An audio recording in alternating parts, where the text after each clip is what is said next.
Hello, welcome to 3 Geeks Network on YouTube. This is Jason, joined with Phillip. Yesterday we watched Revenge of the Nerds 1. Today we watched Revenge of the Nerds 2. We're not going to review 3 and 4 because we didn't watch them together, so that's not going to happen. Why would you? Hey, they're okay for what they are. Yeah, they're okay for TV movies. But anyway, Revenge of the Nerds 1, I saw when I was 4 years old. I had a really cool dad and let me watch this movie. Probably should never have watched this movie at 4 years old, and I think my dad regrets it now that we've gotten older and he's gotten more wise. But as I'm saying this, I watched it with my 10-year-old daughter, and she loves these movies just as much as I do. And this movie influenced me so much as a child, and not in the whole, it's just I wanted to be a nerd. Like, seriously, you know how most kids, they watch like Rudy and they're like, Rudy, and they want to be Rudy. They want to go out and play sports or football, or they want to be an Avenger. I freaking wanted to be a nerd. I even went out and got those sunglasses that flip up. I had freaking pocket protectors. When I was in school with Max, I wanted to do the rap from Revenge of the Nerds 2 at the talent show, which we ended up doing on Bended Knee, or Max ended up doing on Bended Knee by Boyz II Men. But I wanted to do the Revenge of the Nerds 2 rap, and it was Max is on the couch. That's why I'm referring to him. But anyway, I wanted to be a nerd because these guys seem to genuinely just get along with people. Like their group was diverse, and the loyalty amongst the group was something that just clung to me. And ever since I watched this movie, I always wanted that, which, you know, I eventually got and have now. But yeah, this movie definitely is one of the reasons I'm doing a podcast a week about nerdy stuff. But forget all that for a second. Phillip, what's kind of your history with this nerdy franchise? I saw it when I was older. I probably forced you to watch it, right? I don't remember the first time I actually saw it, what age I was. I don't think it was with you, actually. No, I think I saw it probably on TV. So basically a lot of the scenes were edited as would be expected. Because that movie came out, I think, 84 or 82? 84. 84? Okay. Yeah, so I think I saw it in the early 90s. But when I saw it, it actually had a different impact on me because I actually was in that group that was being picked on. So I actually liked it for that perspective, and then kind of took on that perspective. It wasn't that I wanted to be a nerd. It was. I already was considered, really, even when they use nerd, they just mean it more generally of an excluded group, which is actually what I really appreciate now as an adult and actually critically watching it. Is it's very inclusive. It's not just because you've got Lamar, who is obviously gay, and they even actually go into that and talk about it. And you've got the whole diverse group of people, and you've got different things, and they're excluded not just because they maybe, like, you know, wear pocket protectors or things like that. They're excluded because of different things. And that's what I appreciated about it. And they're naive to the hate and the differences.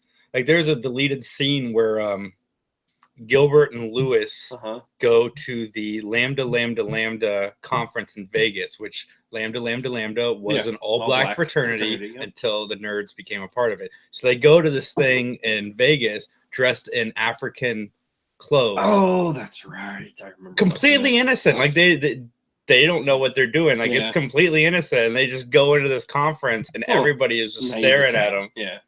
But I thought they're naive. Naive to, you know, the racial stereotypes or sexual stereotypes. Blackface, though. I know. Yeah, like African clothes. I said that's a good. I'm wearing the clothes of, you know, like, yeah, that's not that bad though. I can see that. That's just, you know, I can see it for what it is, and the take offense is kind of, you know, a bit. But I think that's probably why they cut it. It's just because it was probably somewhat of a cheap laugh, but at the same time, it didn't really necessarily fit. This movie is a parody of racism, and I think that's part of the reasons that the sequels were not. I know that's part of the reason I think the sequels kind of don't hold the same kind of light that this movie does. I mean, they're burning the nerd sign in their front yard, or throwing bricks through the window. It's definitely a play on racism and kind of how silly judging people for what they look like is. And this movie, you bring it up. This movie is one of the influences that got me to try to get fuzzy when we were in high school to run for Homecoming King, because you know there's more nerds, and I got that from this movie. There's a lot more of us than there are of you. Yeah. And that was our whole philosophy during his whole like campaign to be Homecoming King, and we won it, man. But as I was growing up in elementary school, this was the movie we watched at slumber parties because everybody wanted to see boobs when you're in 3rd, 4th, 5th grade. And I remember sleeping over at Michael Thean's house and just watching this over and over and over and over again. This movie is my favorite comedy of all time, easily. I could put this movie on at any time of day. I can watch it. I catch new jokes every time I watch it, like a new reference or a new subtle joke. And the ad lib of Poindexter when they're watching the Moose, and Gilbert says, "I'm tired of this," or it's not Gilbert. Booger says, "Tired of this shit. I want Bush panned down." And you know they show it, and then Poindexter screams and looks down at his crotch, insinuating that he finished. What a great ad lib. Yeah, I didn't know that actually. Yeah, it's funny going back to that movie outside of Gilbert's. Oh gosh, oh my god, why am I forgetting his name? Because the reason why he wasn't in the second one was because of Top Gun. But he was in the second one, just not a lot. Well, he was supposed to be in a lot more.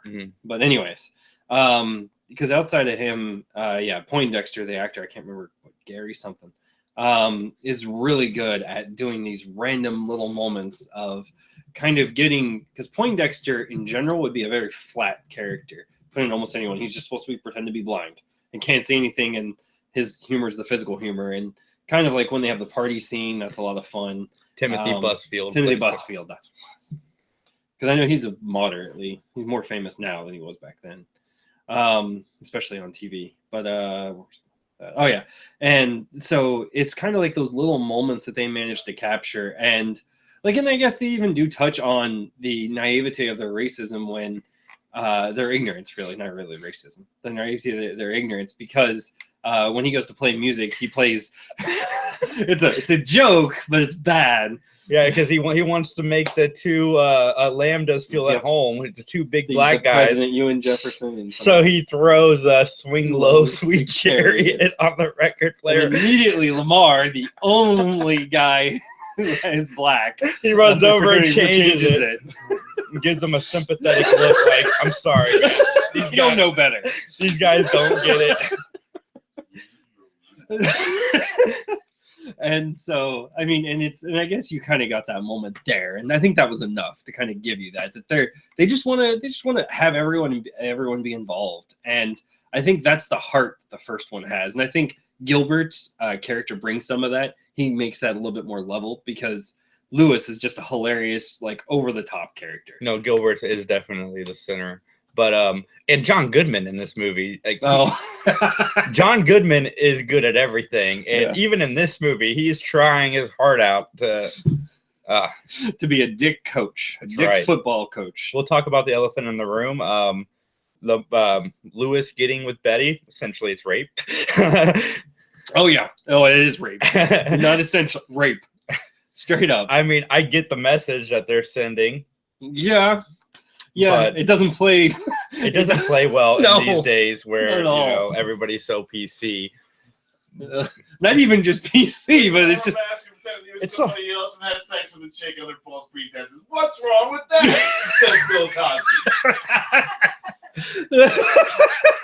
I mean, I've used this philosophy when I was dating. The whole, why don't we just go out one time, and if you don't like it, you like it, and if not, just give me a chance. And in this case, Lewis just wanted his chance. It may not have been the best way to get his chance. I mean, later on, he did end up being married to Betty, and Donald Trump loves this movie for that reason. Just go out there and get it. But I love it when you do that stuff. Just grab it. The nerds end up winning. They gain control of the Greek Council. It's got such a great cast of characters. Geez, what's this guy's name? I gotta look it up. The guy Takashi. Takashi and Baugher playing poker. I've got 4 kings. Such an asshole. That's good, right? No, you've got too many kings. Let's replace 3 of these kings with 3 fresh. Or like at the beginning, I got a frush. What's a frush? You mean a flush? Well, 2 sevens beats a flush. Yep. Booger's such an asshole. And and I guess that to me, that was kind of the point, is Booger shows the other side of just being not accepted. Like, he's not at all what you would classify as a nerd. He's just pervert. A pervert, like, he's the outcast, dirty guy. Pervert. He even says it. Like, I'm gonna call him the high schools all day looking for a date. I haven't found one yet. But yeah, solid flick. This is my favorite comedy of all time, easily. Nice. Let's go into my Nerds. Top 10. Revenge of the Nerds 2, Nerds in Paradise. So that's a lot of fun. It's a lot of fun. It has good moments, but it just doesn't have the heart. It just goes more at the jokes and the cliches. The problem is, in the original Nerds movie, you had a whole cast of people that were really good and brought something to the movie. And in this movie, you're taking that ensemble that you had in the first movie and you're putting it down to 4 or 5 people and bringing in new characters surrounding them. And, you know, you just don't have that same magic when that happens. And Anthony Edwards is definitely missed in this movie and in the future sequels, because the Gilbert Lewis relationship was the heart of the first film. Yes. Well, he's like you said, he's what brings the balance. He brings that center back for the movie, because in this one, Lewis, like, they even try to do it a little bit with the dream sequence to try and say you can't just give up, and kind of go that way with him. He just mailed it in from the side of Top Gun. Oh my god! Like, here's my performance. Here you go. It was so funny. This is the first time I watched it, and I think it's the end of the movie when he's supposed to be walking around in a cast, Anthony Edwards, and it's hilarious. If you actually look at his leg, you could tell they used like paper and stapled the back of it to make it white. I was like, oh my god, they didn't even try for a cast. I was like, that's awesome. But they must have done that in like one day. One of the things I like in this movie, besides the no 115 and the hot oral sex when they change the sign, the really accident. Yeah, but it's this spoof of like Karate Kid and all those martial arts movies. With Baugher. Booger's the best part of this movie. His master who teaches him how to hock a loogie, like from the soul, and it is so funny. It is so good. Kills the fly with the loogie. Yeah. Comedy gold. Oh god. Yeah, it's definitely, it's raunchy, which is what makes this more which still keeps it fun. Yeah, and you know, this movie's PG-13. Nerds 1 was R. I think of Nerds 1 minus the rape and maybe the panty raid scene probably would have been PG-13 as well. Maybe even with the panty raid scene, because it wasn't that bad. If you cut out the nudity. Yeah. So anything to add, Phillip? I'm trying to think. Well, so I love the guy who actually is the comedian in the second one. Yeah, I thought he was actually a really good part of it. Who does like sort of like the BC Boys type rap. Yeah, Stuart Lipsy. Yeah, and he was awesome in the movie, and he actually played the and douchebag Bradford. I can't remember your fucking last name, but he played an asshole in Billy Madison too. Oh yeah, like this is the start of him playing an asshole, and he's really good at it. And then Ogre joins the nerds at the end. Yeah, which just it didn't feel right. It pays off in the 4th movie because Ogre is the best part of Revenge of the Nerds 4, and yeah, that was funny. That was funny because I forgot about that. It's funny to listen to the behind the scenes on these movies because I guess the guy who plays Ogre showed up to audition to be one of the other guys, and he was like 40, and he's supposed to be playing an 18-year-old, and the casting agents were just so intimidated by him that they're like, we got to find a role for this guy. Like, this is awesome. This is the guy who just keeps failing in school, but he's somehow still there because he's a good football player. So they brought him in. But yeah, that's all I got. Phillip, anything else?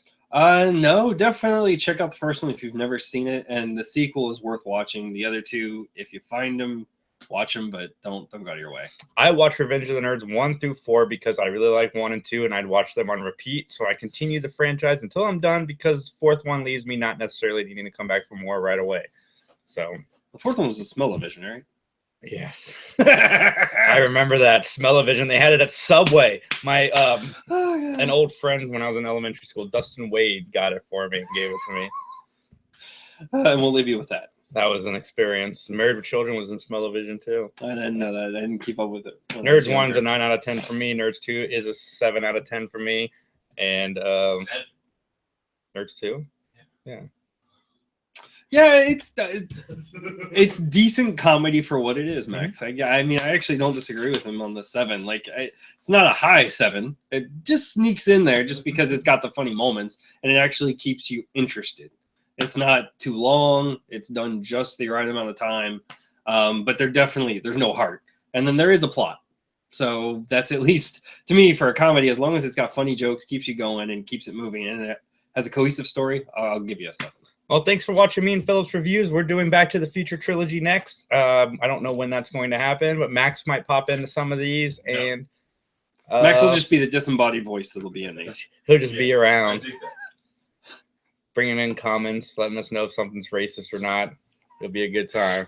He'll be our racist fact checker. I think that the black guys are wrong in that scenario.